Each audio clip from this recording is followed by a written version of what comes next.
사랑하는 이글스필드 가족 여러분, 10월 14일 수요일입니다. 오늘도 좋으신 우리 주님께서 여러분과 함께 하시기를 소망합니다. 오늘 우리가 함께 나눌 말씀은 예레미야 6장 1절에서 15절까지의 말씀입니다. 예레미야 6장 1절에서 15절까지의 말씀입니다. 말씀을 읽겠습니다. 베냐민 자손들아, 예루살렘 가운데로부터 피난하라. 드고아에서 나팔을 불고 벳학게렘에서 깃발을 들라. 재앙과 큰 파멸이 북방에서 엿보아 오미니라. 아름답고 우아한 시온의 딸을 내가 멸절하리니 목자들이 그 양떼를 몰고 와서 주위에 자기 장막을 치고 각기 그 처소에서 먹이리로다. 너희는 그를 칠 준비를 하라. 일어나라. 우리가 정오에 올라가자. 아하, 아깝다. 날이 기울어 저녁 그늘이 길었구나. 일어나라. 우리가 밤에 올라가서 그 요새들을 헐자 하도다.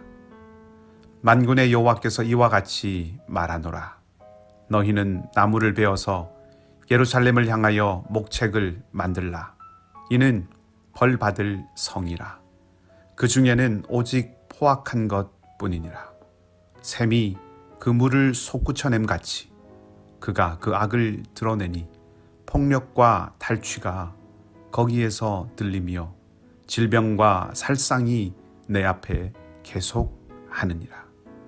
예루살렘아, 너는 훈계를 받으라. 그리하지 아니하면 내 마음이 너를 싫어하고 너를 황폐하게 하여 주민이 없는 땅으로 만들리라. 만군의 여호와께서 이와 같이 말씀하시되 포도를 따듯이 그들이 이스라엘의 남은 자를 맑게 주우리라. 너는 포도 따는 자처럼 내 손을 광주리에 자주자주 놀리라 하시나니 내가 누구에게 말하며 누구에게 경책하여 듣게 할꼬. 보라, 그 귀가 할례를 받지 못하였으므로 듣지 못하는도다. 보라, 여호와의 말씀을 그들이 자신들에게 욕으로 여기고 이를 즐겨하지 아니하니 그러므로 여호와의 분노가 내게 가득하여 참기 어렵도다. 그것을 거리에 있는 아이들과 모인 청년들에게 부으리니 남편과 아내와 나이 든 사람과 늙은이가 다 잡히리로다. 내가 그 땅 주민에게 내 손을 펼 것인즉 그들의 집과 밭과 아내가 타인의 소유로 이전되리라. 여호와의 말씀이니라. 이는 그들이 가장 작은 자로부터 큰 자까지 다 탐욕을 부리며 선지자로부터 제사장까지 다 거짓을 행함이라. 그들이 내 백성의 상처를 가볍게 여기면서 말하기를 평강하다 평강하다 하나 평강이 없도다. 그들이 가증한 일을 행할 때에 부끄러워하였느냐? 아니라 조금도 부끄러워하지 않을 뿐 아니라 얼굴도 붉어지지 않았느니라. 그러므로 그들이 엎드러지는 자와 함께 엎드러질 것이라. 내가 그들을 벌하리니 그때에 그들이 거꾸러지리라. 여호와의 말씀이니라. 아멘. 예루살렘아, 훈계를 받으라. 이것이 하나님께서 유다 백성들에게 전달하시고 싶으신 마음일 것인데 유다는 그 하나님의 마음을 듣지 않는 안타까움을 오늘 본문을 통해서 보여줍니다. 더 안타까운 것은 어제 유다가 배반해서 하나님을 이미 떠났다는 그 고발에 이어서 이제 예루살렘이 실제로 침략의 위기에 봉착하게 되었다는 소식을 보게 되는데 놀랍게도 예루살렘을 공격하는 군대의 지휘관이 하나님이십니다. 그런 질문을 해보고 싶습니다. 하나님이 그 백성을 버리시는가? 오늘 본문의 앞부분은 예루살렘에 침략이 임했다는 것을 말하고 있는데 하나님께서 친히 심판자가 되셔서 행하십니다. 아름답고 우아한 예루살렘 성읍이 이제는 약탈의 대상이 됩니다. 군대가 낮과 밤을 가리지 않고 이어서 공격할 것이고 하나님이 친히 이 군대를 지휘하십니다. 하나님은 성을 공격할 구체적인 방법도 일러 주십니다. 목책을 만들어서 공격하라고 하시지요. 이 예루살렘을 공격해서 멸망시켜야 하는 이유는 마치 샘에서 물이 끊임없이 솟아오르듯이 예루살렘에서 끊임없이 포악한 일들이 이어져서 나타나기 때문입니다. 폭력과 탈취가 그치지 않고 서로가 서로를 병들게 하고 상처 입히는 일들이 일상사였습니다. 이제 마지막 남은 것은 하나님의 공격 명령인데 바로 그 시점에 하나님께서 갑자기 예루살렘을 향하여 훈계를 받으라 이렇게 말씀하시면서 돌이킬 수 있는 최후의 기회를 한 번 더 주십니다. 하나님의 이 말씀은 심판으로 멸망시키는 것이 하나님의 목적이 아니라 돌이켜 구원을 얻도록 하시는 것이 하나님의 본래의 뜻이라는 것을 나타내주는 말인 것이죠. 그래서 처음에 예루살렘아 훈계를 받아라 하신 것이 하나님의 마음이라고 말씀드린 것입니다. 그런 하나님의 마음을 뒷받침하는 것이 9절입니다. 9절을 조금 쉽게 이해할 수 있도록 세번역 성경을 다시 한번 읽어드리겠습니다. 나 만군의 주가 말한다.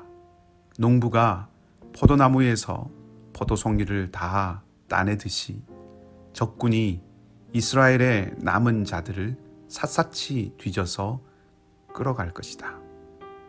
그러니 예레미야야, 아직 시간이 있을 때에 포도 따는 사람이 포도덩굴을 들추어 보는 것처럼 네가 구할 수 있는 사람들을 구해야 한다.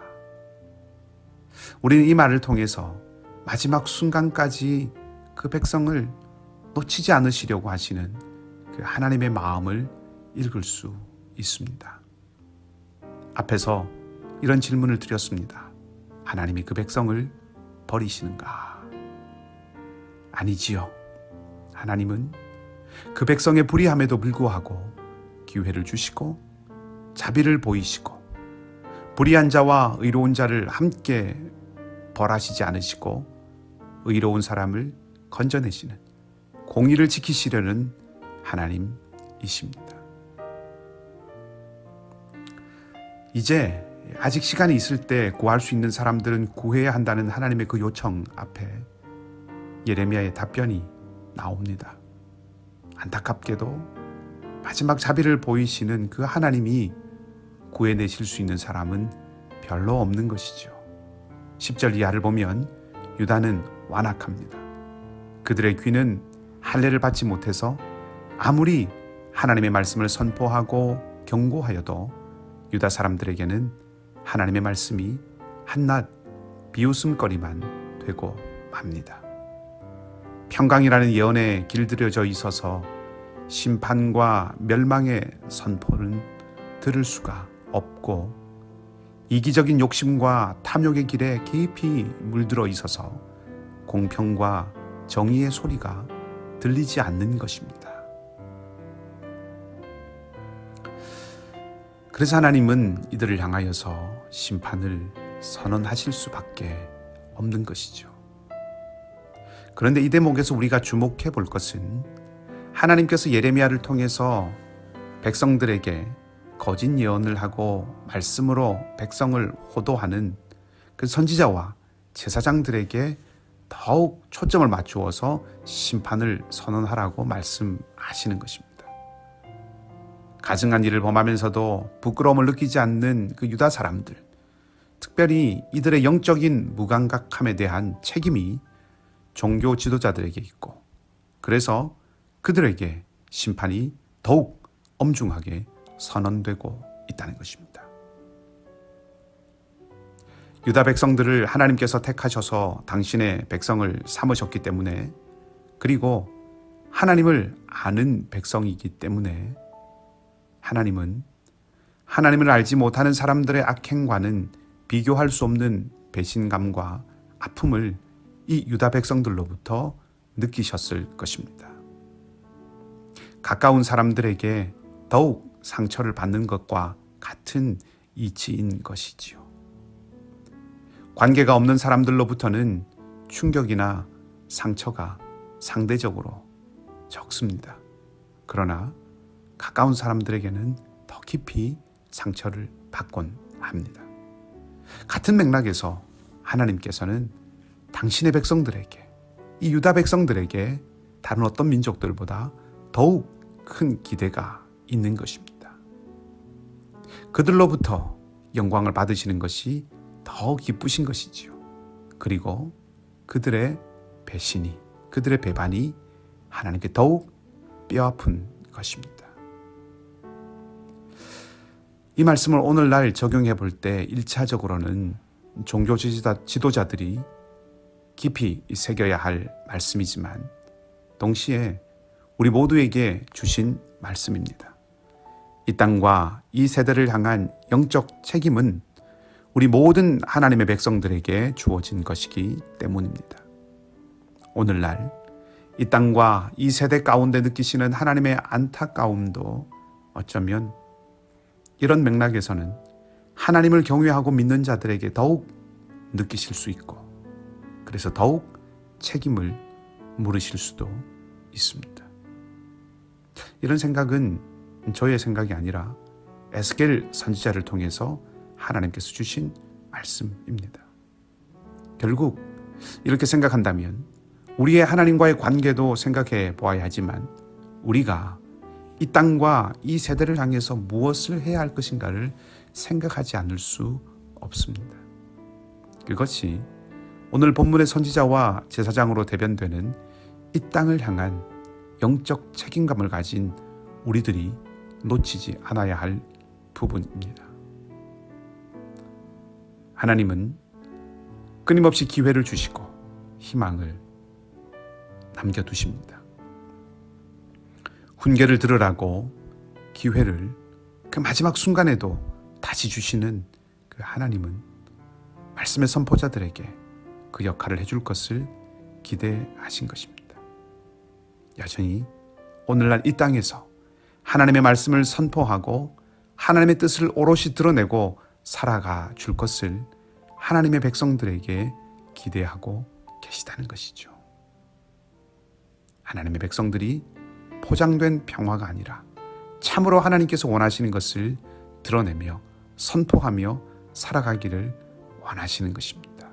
그것이 자비를 보이시는 하나님의 마음입니다. 오늘 그 책임을 감당하는 우리가 되기를 주님의 이름으로 축복합니다. 함께 기도하겠습니다. 하나님, 예레미야를 통해서 그 백성들에게 주시는 하나님의 안타까운 마음을 계속해서 듣습니다. 그 말씀이 우리를 아프게 하기도 하고 하나님 앞에서 두려움도 갖게 합니다만, 말씀이 우리를 위축시키기 위해서, 우리를 두려움에 빠지게 하기 위해서 주신 것이 아니라 우리를 돌이켜 주님 앞에서 올바른 길을 걸어가게 하기 위해서 주시는 것임을 기억합니다. 성령 하나님, 우리로 용서와 회복, 돌이킴과 용납의 길을 내신 그 주님의 마음을 품게 하시고 그 마음으로 우리를 조명하여 주셔서 말씀 속에 담긴 하나님의 아버지의 마음을 읽게 하시고 말씀을 통해서 보이시는 주님의 사랑과 은혜를 알게 하시고 말씀을 통해서 깨우치시는 성령의 인도하심을 온전히 좇을 수 있게 하여 주시옵소서. 삶의 질고를 지고 안타까워하며 막막함을 안고 주님 앞에 선 많은 우리의 형제와 자매들이 있습니다. 갈 길을 보여주시고 닫힌 문을 열어주시고 약함이 찬송이 되고 아픔이 기쁨이 되는 은총을 베풀어 주시옵소서. 연약한 우리 환우들을 주님께서 붙드시고 회복의 자리, 치유의 자리, 생명의 기운이 가득한 곳에 세워 주시옵소서. 주님, 우리는 약하지만 주님은 강하시고 우리는 부족하지만 주님은 온전하시며 우리는 실패할 때가 있지만 주님은 완전하심을 믿사오니 온전히 주님 홀로 주장하여 주시옵소서. 우리의 매일의 삶을 주님께 맡겨드리며 우리 주님 예수 그리스도 이름으로 기도하옵나이다. 아멘. 각자 기도하시고 오늘도 믿음으로 승리하는 복된 하루가 되시기를 주님의 이름으로 축복합니다.